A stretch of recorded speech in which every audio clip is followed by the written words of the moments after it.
Buenas tardes a todos. ¿Cómo están? Tenemos a Daniel Chávez con nosotros, ingeniero mecánico, graduado del TEC de Monterrey con MBA en Harvard. ¿Cómo está, Daniel? Muy bien, Diego. Mucho gusto estar aquí contigo. Qué bueno, qué bueno. Gracias por estar acá. Bueno, para el que no conoce a Daniel, Daniel fue el dueño y CEO de la empresa Dextra Technologies, una empresa de desarrollo de software que iba a tener 600 empleados y se la vendió a Deloitte en el 2022. Desde ahí ha sido director en Deloitte y ahora parte de la junta directiva en Harvard. Así que muy interesado y emocionado de tener a Daniel aquí con nosotros hoy. Daniel, entonces, ¿por qué no nos comienzas contando un poco más acerca de ti, de dónde eres, de dónde vienes, etcétera? Claro que sí, Diego. Bueno, muchas gracias. Yo nací en la Ciudad de México, pero me crié en Monterrey. Monterrey es una ciudad creo que la segunda ciudad más grande, una ciudad muy industrial, geográficamente cercana a Estados Unidos y también culturalmente. Mi educación en el colegio americano y posteriormente en el Tecnológico de Monterrey, como bien dijiste, ahí estudié ingeniería mecánica. Y fíjate que nunca ejercí como ingeniero mecánico, me gustaron mucho las ventas, el lado comercial. Y me enfoqué mucho en ese aspecto. Primero en una industria de bienes de capital del grupo Vitro, un grupo industrial muy grande de Monterrey. Y a lo largo de mi carrera en Vitro, fueron como 6 años, fui creciendo, llegando a ser gerente de exportación y luego gerente de negocio. Cuando fui gerente de negocio me di cuenta que requería de más formación empresarial, administrativa, estratégica, financiera, ¿no? Y decidí aplicar a Harvard, y en ese entonces, estoy hablando de que yo entré en el 90, al hacer la maestría éramos solo seis mexicanos, me acuerdo muy bien, dos de Monterrey y 4 de la Ciudad de México. Wow. ¿6 de cuántos? ¿Como mil personas en una clase? Son 1000 personas, sí. Son mil personas. Y se divide, esas 1000 se dividen en secciones de 90 gentes con las que estás todo un año juntos. Y en mi sección nada más había un latinoamericano, Jacinto Luna de Colombia. Éramos los únicos 2 latinos en una sección de 90, ¿no?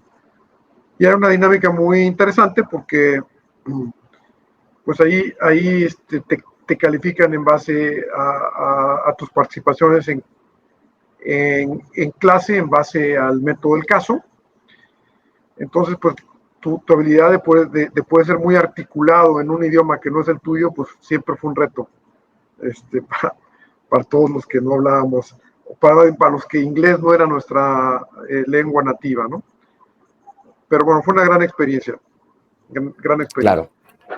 Posteriormente salgo de la maestría y llego con un Captain of Industry en México, el ingeniero Alfonso Romo, en el grupo Pulsar. En ese entonces era un grupo muy diversificado y yo entro en Corporate Finance a hacer mucho M&A.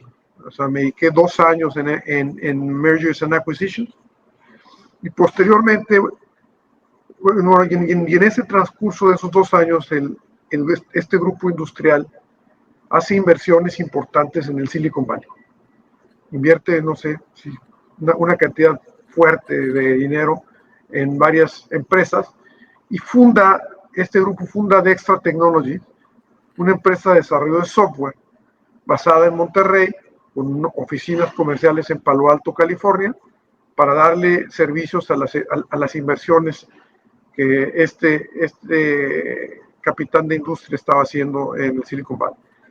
Desgraciadamente sabemos que en el early 2000 se empiezan a caer los mercados de tecnología, y pues muchas inversiones desaparecieron en valor al desaparecer esos .coms.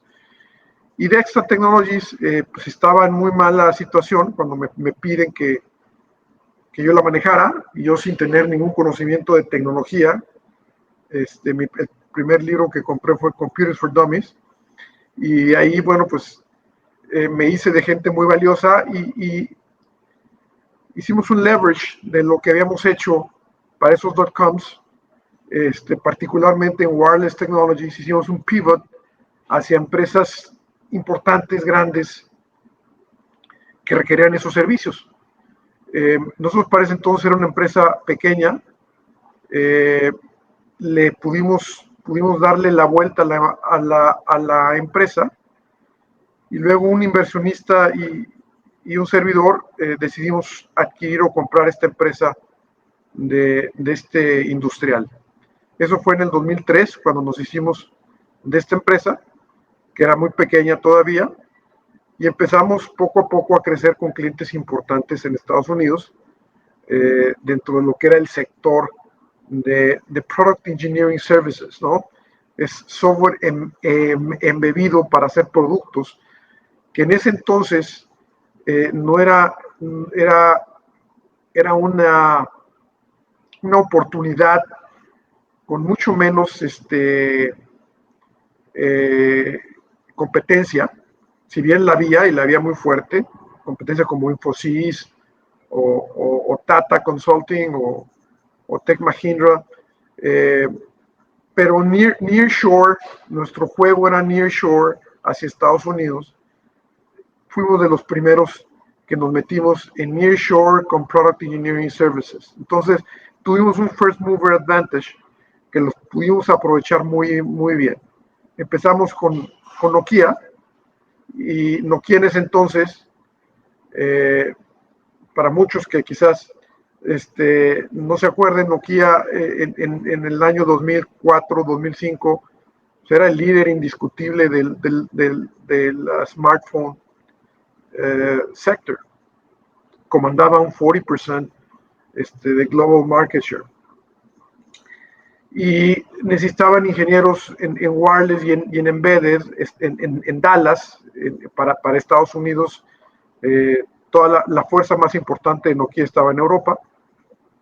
Nos dieron la oportunidad después de muchos intentos. O sea, fue mucha tenacidad para que nos pudieran abrir la puerta, ya que pues, éramos una empresa muy chica.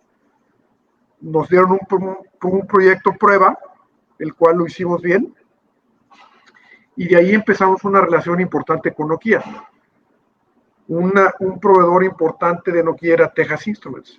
Era Texas Instruments, que en ese entonces le proporcionaba todos los chips que iban en los teléfonos, y esos chips necesitaban tener software embebido, y empezamos vía nuestra relación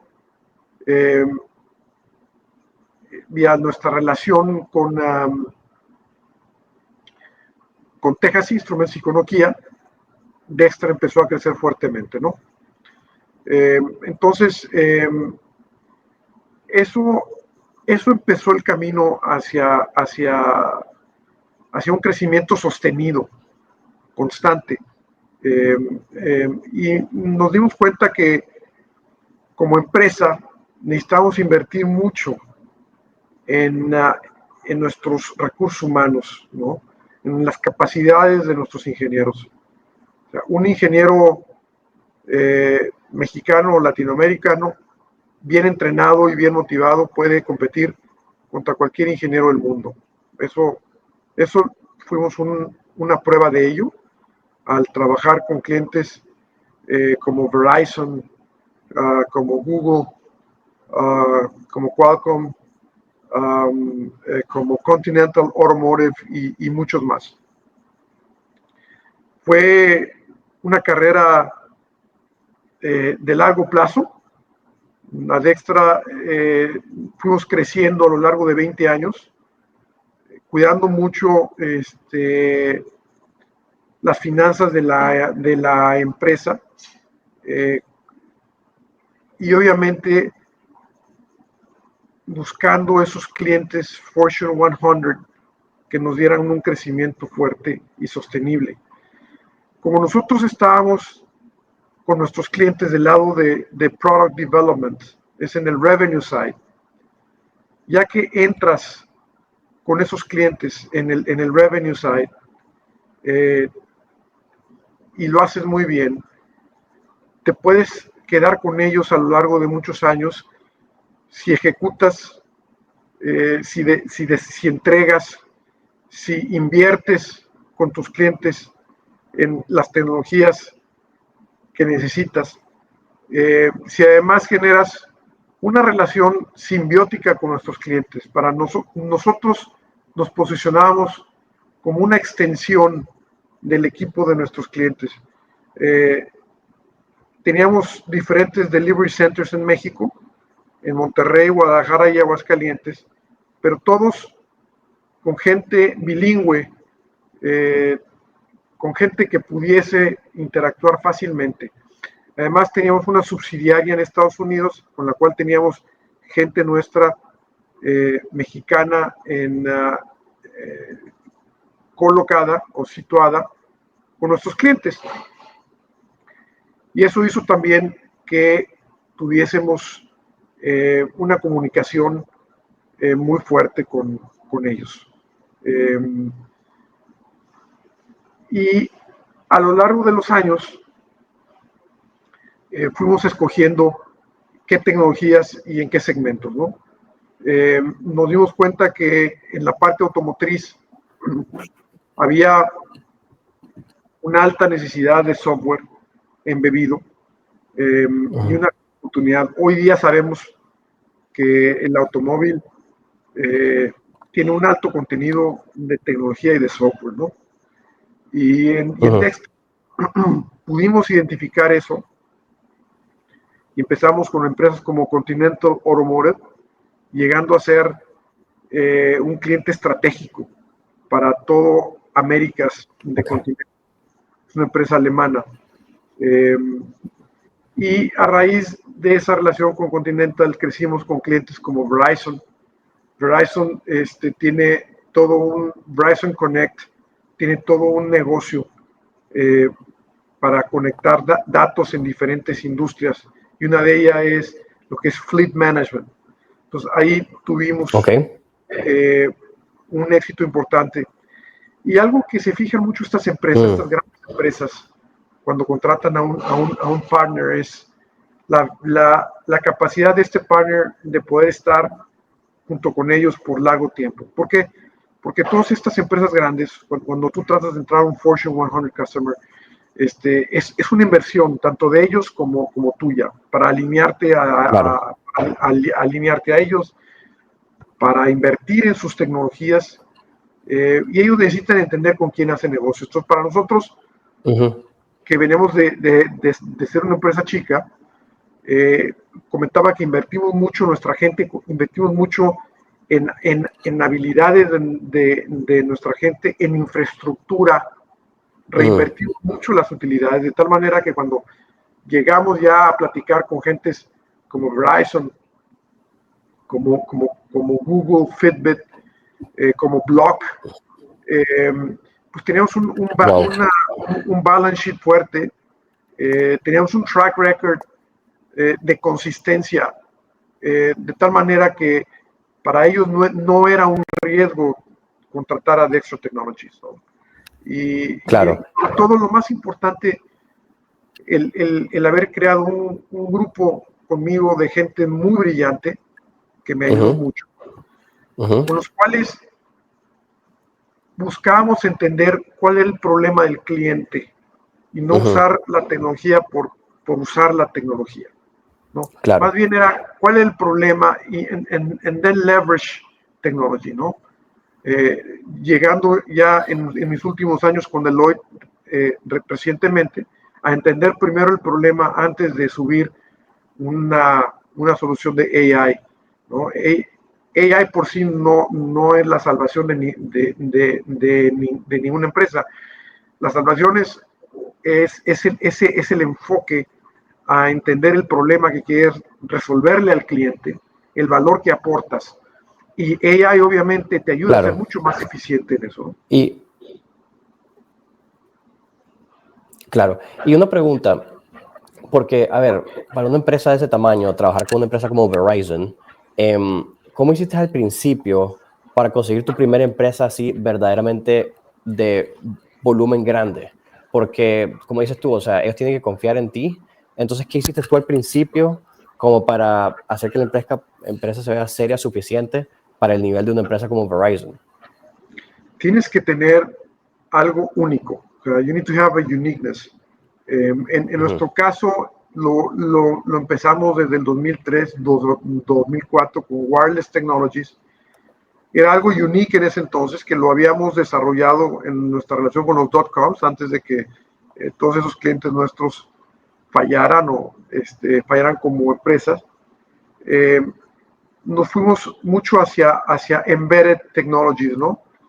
Y esa mezcla de wireless y embedded, pues nació el IoT, Internet of Ok. Things, ¿no? Entonces, todas esas cosas, cuando empezamos a platicar con estos clientes, no eran tan fácilmente adquiribles esas Ya. capacidades, incluyendo para los grandes. Y entonces, si tú eres alguien pequeño, tienes que encontrar algo que pueda ser defendible contra una empresa mucho mayor que la tuya, ¿no? Ya. Ok. Entenderlo, encontrarlo, invertirlo. Y dado nuestro tamaño, we couldn't be all things to all people, perdonando aquí el inglés, pero teníamos que Obvio. enfocarnos muy bien en Ujú, dónde queríamos competir, por ujú, qué ujú, y cómo lo íbamos a competir y a sostener en el tiempo. Entonces eso lo tienes que entender muy claramente. ¿Qué es lo que te puede, dado tu tamaño, tus fuerzas y tus debilidades, ujú, cuáles son las opciones que tienes? ujú, Entenderlas muy bien, entender qué solución estás dándole al cliente ujú. y luego go all in. Y cuando conseguías un cliente de ese tamaño, ¿empezaste grande con ellos desde el principio o empezó No, pequeño y fue creciendo? empiezas pequeño, porque Ujú, o sea, aunque tengas un track record con muchos grandes, como quiera, las gentes, el decision making unit que te está, they're taking a leap of faith contigo, ¿no? ujú. Entonces, Sí. necesitan primero asegurar que tú tienes las capacidades que dices tener, te van a dar el beneficio de la duda para entrar si es que demuestras que Ujú, tienes la habilidad para hacerlo, que lo has hecho antes, ¿no? Y que es algo que ellos necesitan.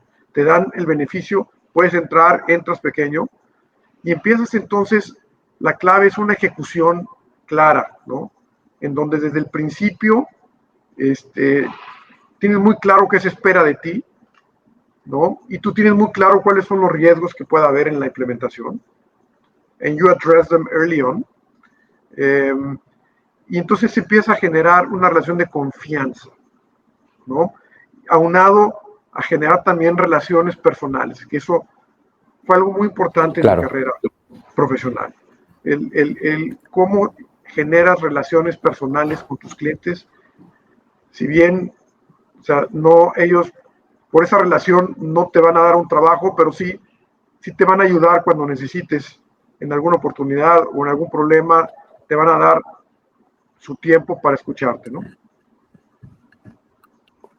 Claro, y una pregunta con ese punto, porque me parece un punto sumamente importante, construir relaciones con clientes y con personas en general, que suena fácil, pero en realidad es algo bastante complejo, ¿verdad? O sea, crear relaciones sin parecer de que estás tratando de ser selfish o que estás tratando de ganar algo, porque al final del día, o sea, estás tratando de hacer relaciones para conocer a gente, para crecer, para expandir tu impacto, por decir así, y obviamente ojalá también saques cosas de vuelta, pero no sé, siento que tal vez con el mundo de hoy, que estamos recibiendo mucho correo automático, que estamos recibiendo mensajes de gente que no conocemos, como que la gente ha puesto como una barrera alrededor suyo, como de defensa, ¿verdad? Entonces, ¿qué recomiendas tú de cómo construir relaciones genuinas?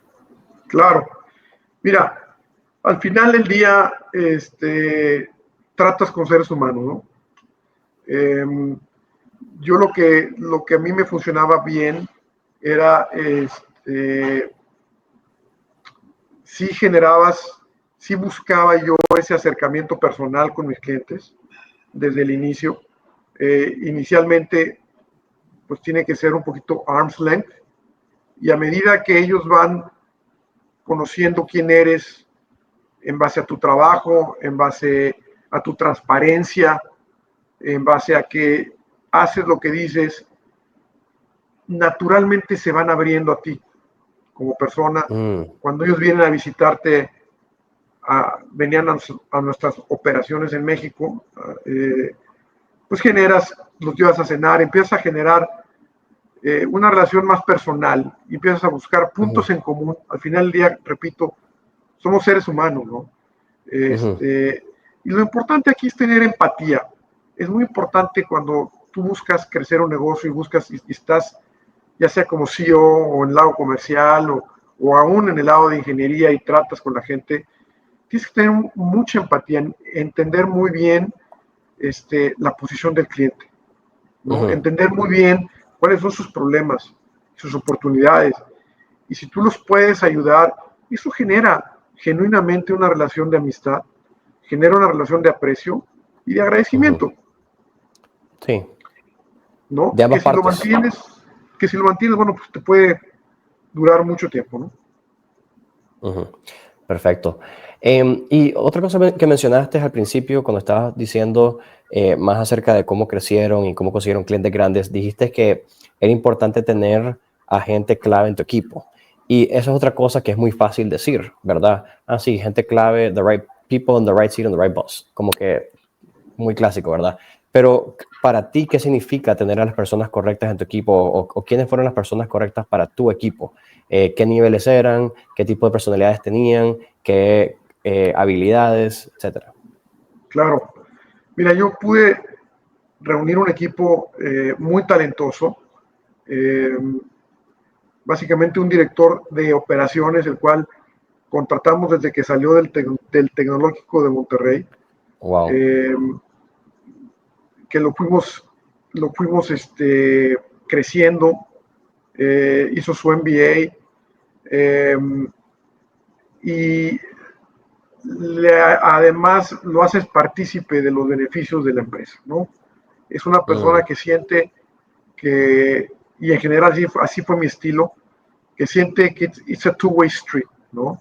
Que lo que ellos le dan a la empresa les regresa. Esa parte fue muy importante, eso creó mucha lealtad. Entonces, tenía un CTO que me lo traje de la competencia, pero que yo había tenido una relación muy buena con él de años para atrás. O sea, una persona que técnicamente muy capaz. O sea, él podía sentarse con cualquier Chief Technology Officer de Qualcomm, de Verizon, de Google, y poder convencer, poder platicar, poder entender el problema. Y una directora de recursos humanos también, que era una profesional en su área, y que además entre todos creamos una cultura en la empresa de ética ante todo, ¿no? Respeto a nuestras gentes, respeto al equipo, respeto a nuestros clientes, respeto al environment, ¿no? Y todos vivíamos eso, ¿no?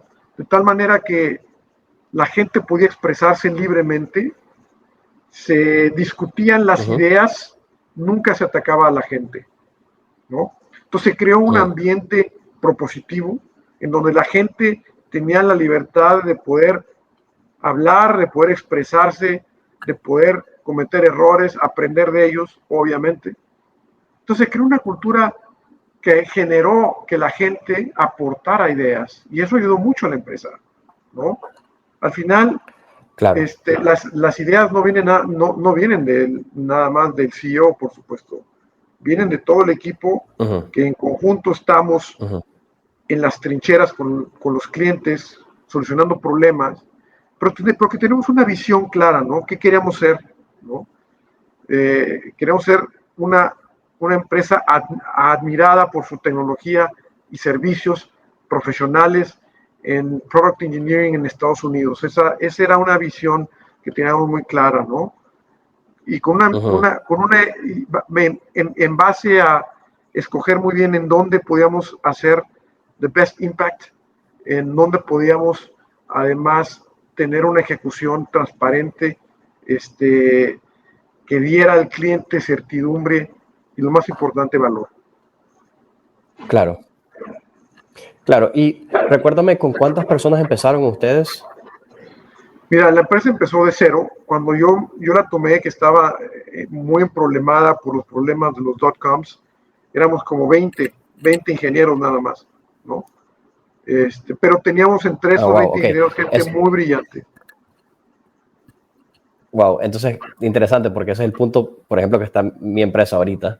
Y llevarla de 20 a 600, yo lo veo como algo imposible ahorita. Claro. O sea, algo súper difícil, sumamente complejo.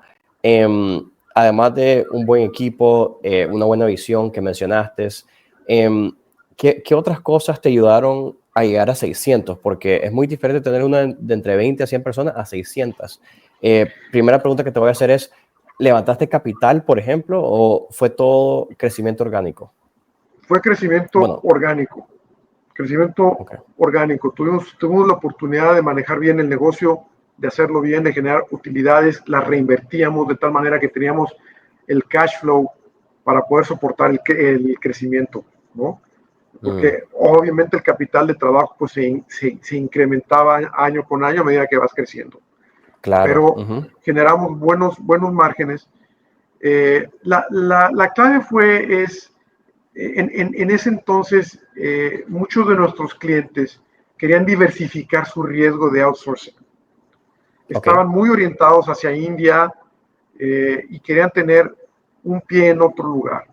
Y nosotros, we were in the right place at the right time, ¿no? El nearshore estaba empezando y lo capitalizamos muy bien.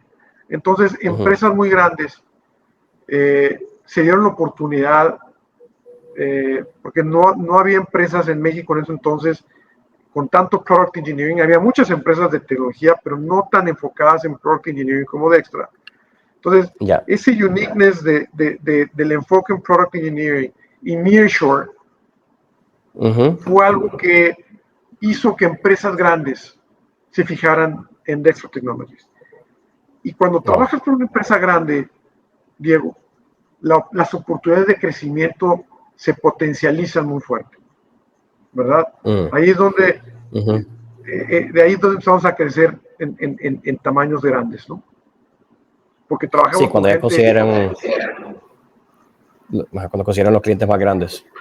Claro, o sea, ellos estaban acostumbrados a contratos, a subcontracting contracts in the millions and millions of dollars en India y en todos lados, ¿no? Entonces, obviamente el crecer con ellos y nearshore fue algo que además les dábamos un competitive advantage, faster time to market, muchas cosas, ¿no? Que el estar en un nearshore, el además utilizar metodologías como Agile Methodologies, por ejemplo, en un nearshore environment fue muy poderoso para crear eficiencias. Y, o sea, cuando estás trabajando con empresas de ese calibre y con 600 personas, encontrar 600 personas bilingües, por decir así, no es fácil. O sea, aún en México, que tienen tanta gente, encontrar 600 ingenieros de software y de productos bilingües no debe ser fácil, me imagino.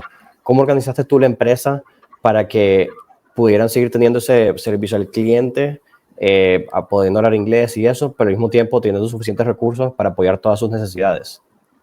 Pues fue un challenge, como tú bien lo dijiste, Diego. Nuestro área de recursos humanos y reclutamiento era un área muy importante en la compañía. Teníamos relaciones muy fuertes con diferentes universidades en el país, ¿no? Teníamos muy bien localizados en dónde estaban las gentes con cierta experiencia en Embedded, pero lo más importante es que creamos internamente unos programas de entrenamiento, ¿no? Para que un ingeniero lo hicieras un ingeniero fuerte en Embedded. porque de esos, como tú bien dices, no había muchos en el mercado. Entonces tenías que desarrollar gente, cuidarla, ¿no?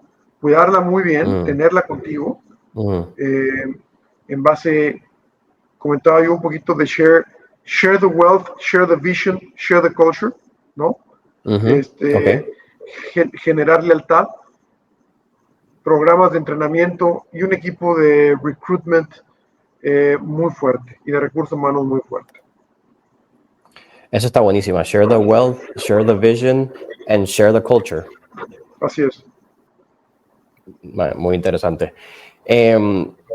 Ok, súper interesante toda tu historia de cómo crecieron la empresa y eso. Ahora me gustaría cambiar un poco más como el tema personal. A ver, tú antes de ser dueño y CEO de esta empresa, tú eras gerente en otras empresas que no eran tuyas. ¿Cuál fue la diferencia principal entre, no sé, ser CEO para alguien más versus ser CEO para ti mismo? Porque me imagino que, o sea, hubo algún tipo de cambio, algunas diferencias. ¿Cuáles fueron como los aspectos más diferentes para ti? Pues mira, cuando eres CEO, donde la empresa no es tuya,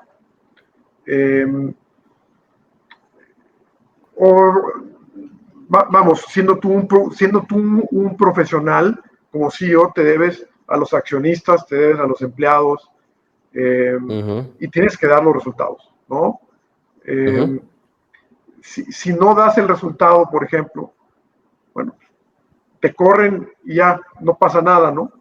Cuando eres CEO, si no das los resultados, cuando eres CEO de tu propia empresa y no das los resultados, pues estás poniendo en peligro a mucha gente que depende de tu empresa, ¿no? Para crecer, para generar un patrimonio.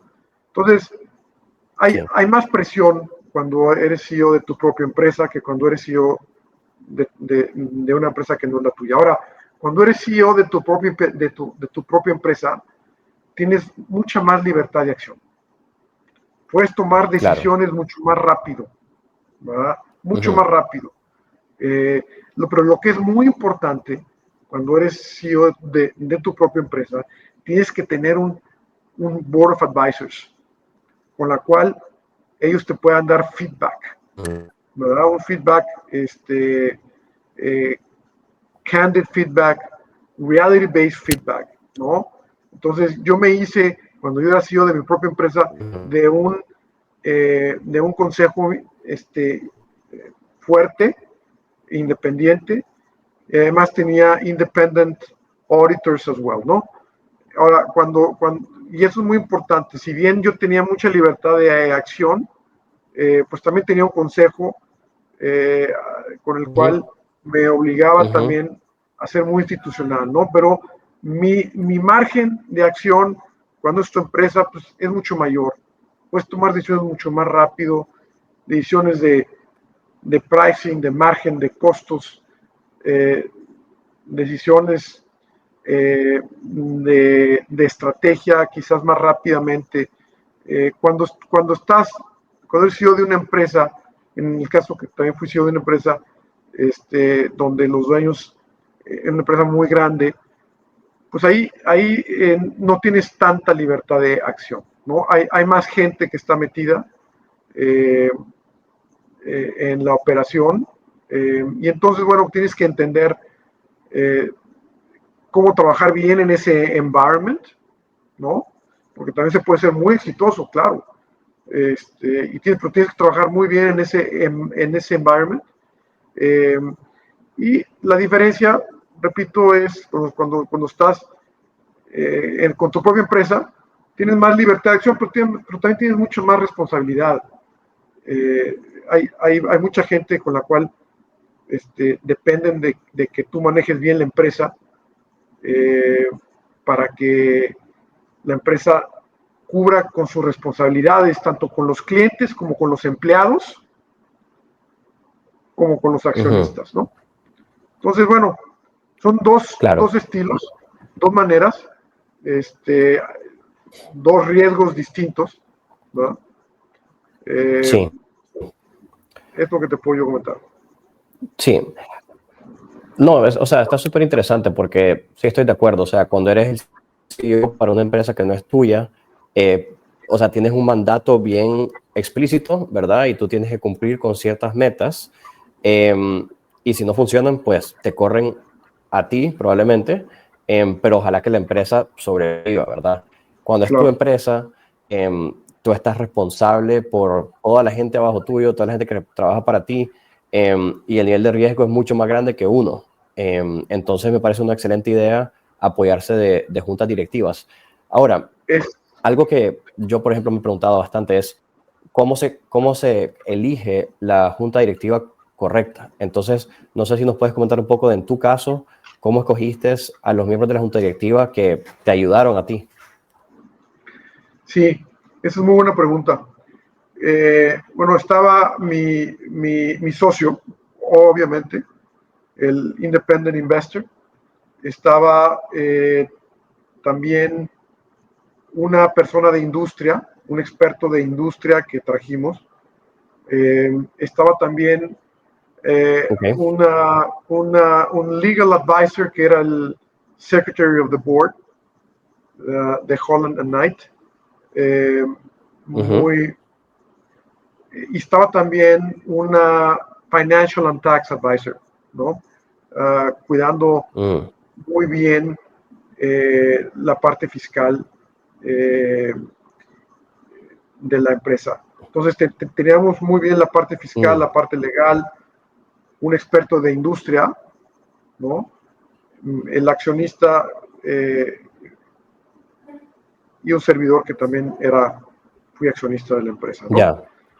Y eso fue Entonces, desde el principio, o sea, este fue tu board desde que, o sea, de los primeros años, por decir así, hasta el final. casi hasta el final. Estuvieron conmigo casi Wow, 20 años, ¿no? eso es excelente. Sí, sí, entonces Y conocíamos bien la empresa. tú les pagaste desde el principio. Sí, claro, bueno, sí había una remuneración para el Mm. board. Wow, o sea, fue una inversión de tu parte, porque al principio pues uno busca muy bien cómo guardar la plata y tú decidiste, yo quiero invertir en un board que me apoye. Claro, obviamente al principio pues era poco, a medida Sí, que, sí, que sí. pudimos tener mejores dividendos se podía dar mejores cosas, ¿no? Pero sí, lo Ya, importante es que también ellos, era gente, si bien cercana, era gente muy, muy crítica, positivamente hablando, sí, eh, que, que también lo hacían eh, por mucho, por mucho gusto de poder estar siendo integrados en proyectos interesantes, mm, estar integrados en esta aventura que fue Dextra Technologies por 20 años. Entonces, claro. también fue algo para ellos, pues que los hacía pensar, los hacía participar, y Ujú, eso también fue algo bueno para ellos, ¿no? súper. Y mencionaste también o sea, el hecho que tenías una persona legal y una persona del lado de tax. Em, o sea, después de 20 años de estar operando una empresa en este rubro, ¿verdad? De nearshoring, ¿cuáles fueron los aprendizajes más grandes que tuviste de una perspectiva quizás legal o de impuestos que te llevas contigo? Claro, mira, eh, en México tenemos un producto que se llama Value Added Tax, ¿no? Eh, pero cuando tú exportas, eh, tu cliente americano no te acepta el Value Added Tax, ¿no? O sea, te compra el servicio, punto. No le puedes a él transferir el Value Added Tax, ¿no? Y Correcto. entonces Ujú. en México, tú tenías que demostrar que estabas exportando para que el gobierno no te obligara a cobrar ese Value Added Tax, ¿no? Y ese fue todo un proceso que tuvimos que hacer eh, muy exhaustivo, ¿no? Porque explicarle al gobierno que si bien ellos estaban acostumbrados a que tú exportaras productos físicos, pero no es pero para ellos que tú exportaras algo que se iba sobre un VPN, algo que no era tangible, pues no era Claro. fácil explicarlo inicialmente, ¿no? Mm, Entonces, dedicamos mucho tiempo con las with the Mexican IRS a explicar muy bien nuestra operación para que fuese claro que nosotros no podíamos, para empezar, no podíamos transferirle al cliente americano el Value Added Tax. claro. Entonces, ustedes eran una Por empresa tanto, mexicana. éramos una empresa mexicana, teníamos una subsidiaria en Estados Unidos, ¿verdad? Ok. Pero esa empresa subsidiaria contrataba a nuestros ingenieros mexicanos para tenerlos on-site cuando nuestros clientes lo requerían, ¿no? Ya. Muchas veces algunos clientes preferían que la empresa subsidiaria americana fuese la que les facturara a ellos. Yo la clave que hice siempre fue que a mi cliente americano le iba a hacer la vida tan fácil como si estuviese trabajando como para una empresa Sí, americana a la esquina de tu casa. ¿No? claro. Eso Que fue no lo muy importante. sintieran. Nada, que no hubiese ninguna excusa para no hacer un contrato conmigo. Ninguna. Entonces, yo No, por un lado, y en México, obviamente cuidar mucho esa parte de impuestos, las cosas que manejar con mucho cuidado, y la manejamos muy bien. Y obviamente pues tienes que cuidar muy bien la parte laboral, de ser very much aligned with labor laws, very much aligned with tax labor laws. Entonces todo eso lo manejamos muy bien para quitarle cualquier riesgo a la empresa, ¿no? ¿Y alguna vez Y además tuvieron porque algún caso que se éticamente era tuvieron lo que correcto. defender? Perdóname. ¿Alguna vez tuvieron algún caso que se tuvieron que defender? Fíjate que no. Sí hemos tenido, o tuvimos muchas veces, a medida que cambiaban los regímenes, en los últimos 6 años, el régimen que nuevo, sí tuvimos que volver a empezar otra vez la explicación de por qué éramos exportadores.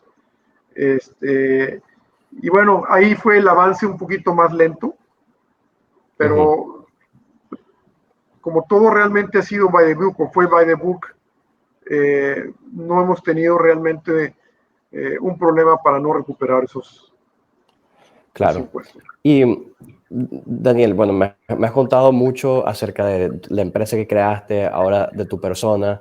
Me gustaría en los últimos 3 minutos que quedan, quizás si podemos darle consejos a alguien que quizás quiera emprender, quizás quiera armar una empresa de nearshoring. ¿Qué consejos le darías tú antes de empezar esa empresa para sentirse que están listos para hacerla? Claro. Yo creo que lo más importante es ya la época de labor arbitrage, that's gone. Eso ya no existe. Ahorita ya con AI mucha gente puede hacer las cosas muy eficientemente, ¿no? Me refiero a software development, que no quiere decir que sustituya gente, AI, simplemente que se pueda hacer más eficiente, ¿no? Entonces, el labor arbitrage por sí mismo no te va a ayudar. Tienes que tener muy claro qué es lo que quieres solucionarle al cliente en Estados Unidos, en este caso. Y obviamente tener un skill set mexicano o latinoamericano que pueda hacerle frente a cualquier ingeniero, que es lo que comentaba yo al inicio de nuestra plática. Un ingeniero mexicano o latinoamericano en este caso, bien motivado y entrenado, puede trabajar también como cualquier ingeniero de Estados Unidos. Entonces, busca oportunidades claras en donde tus skill sets, tu ejecución, haga una diferencia. Aunado, obviamente, a nearshore, same time zone, puedes hacer algo interesante, ¿verdad? Eso fue muy reconocido por Deloitte cuando nos adquirió en el 2025, perdón, en el 2022. Me pidieron que me quedara 3 años como Managing Director en Deloitte, los cuales acaban recientemente de concluirse, ¿no? Ya. Y bueno, se me olvidó de hecho cubrir esa parte de la venta. ¿Cómo fue la parte de la venta? O sea, ¿cómo llegó Deloitte a tocarte la puerta y decirte, queremos platicar con ustedes? Claro.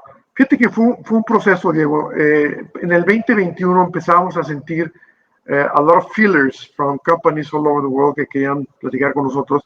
Entonces decidimos que era un buen momento para hacer un proceso ordenado.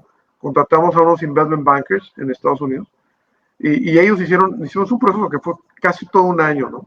Donde generamos muchos documentos, un information memorandum, toda una serie de management documents, strategy documents, financial documents, y los cuales fueron enviados a una cantidad importante de potenciales clientes, tanto Ujú. strategic, como tanto strategic interest como venture capitalists, you name it.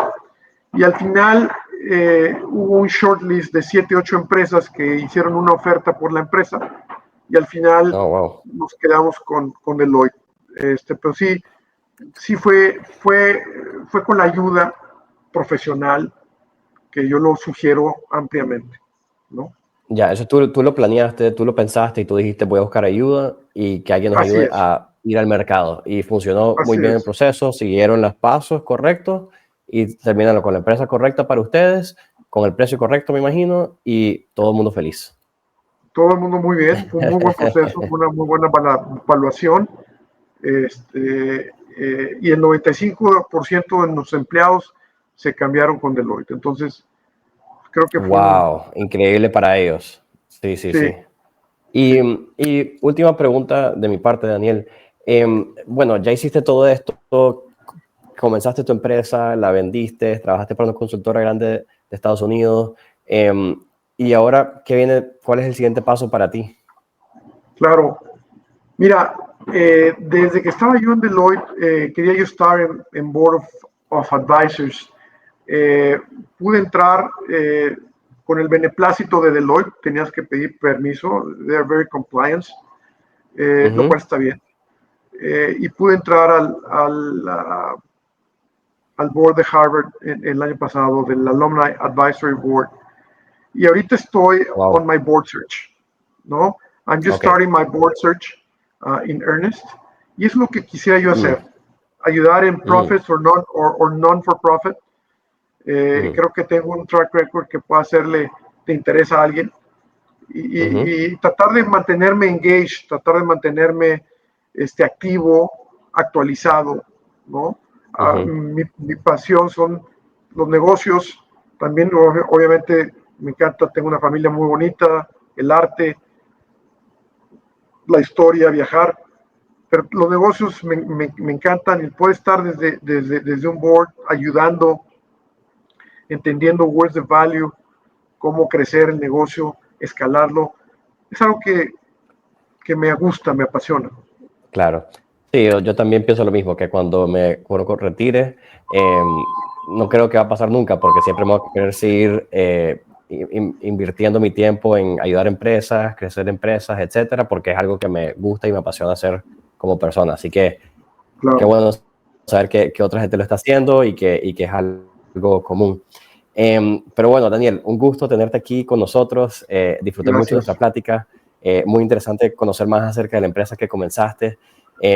Me encantaría seguir en contacto y que si la gente tiene alguna pregunta para ti, que ojalá nos ayudes a responderla. Con mucho gusto. Pero nada, muchísimas gracias por tu tiempo hoy. Muchas gracias, Diego, por la oportunidad de platicar contigo y con tu público que te sigue. Buenísimo. Gracias, Daniel. Nos vemos. Chao. Hasta luego.